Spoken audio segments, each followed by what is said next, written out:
ఒక జాతీయ పార్టీ నువ్వు ఎన్ని రాష్ట్రాల్లో పోటీ చేసావు, ఎన్ని ఎలక్షన్లు కొట్లాడావని కాదు, నువ్వు అదే రాజ్యాంగ విలువల్ని మీ ప్రతి రాష్ట్రంలో మీరు పాటిస్తారా లేదా అనేది. The constitution can not have one meaning in Delhi.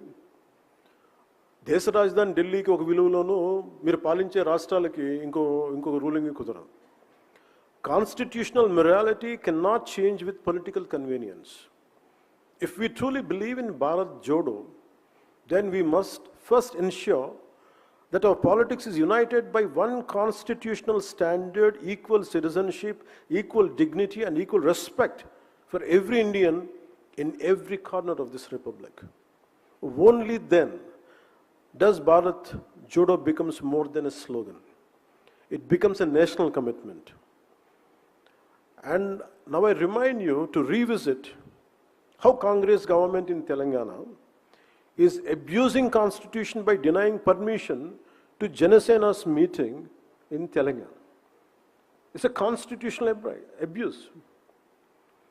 ఇప్పుడు ఈరోజు 1200 మంది మన సాగర్ కానీ సంపత్ నాయక్ కానీ వీళ్ళందరూ మాట్లాడుతుంటే 12 మంది అమరుడు వీరులు చనిపోతే మీకు వాళ్ళని గుర్తించడానికి 12 సంవత్సరాలు కూడా ఇంకా సరిపోవట్లేదా మీకు? 1200 యువత కుటుంబాలు ఈరోజు అందరం జెన్సీని మాట్లాడుతూ ఉన్నాం. What happen to the people who last there lifes? 1200 people had last there lifes. They were young kids, చిన్న పిల్లలు, అందరూ కాలేజీల్లో స్కూల్లో చదువుకున్న పిల్లలు. యువతని బలి చేసి నాయకులు గద్దెలకి ఎక్కారు.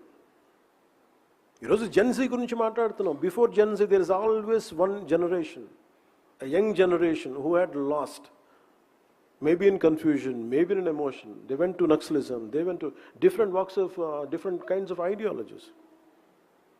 తెలంగాణ సాధనకు కూడా నాకు ఎందుకు తెలంగాణ మీద అంత గౌరవం ఉంటుంది? ఆ యువతను చూసి నాకు నిజంగా గౌరవం వస్తుంది. ఒక నేల కోసం ఇంత ఆత్మ బలిదానాలు చేసుకుంటారా అనేది.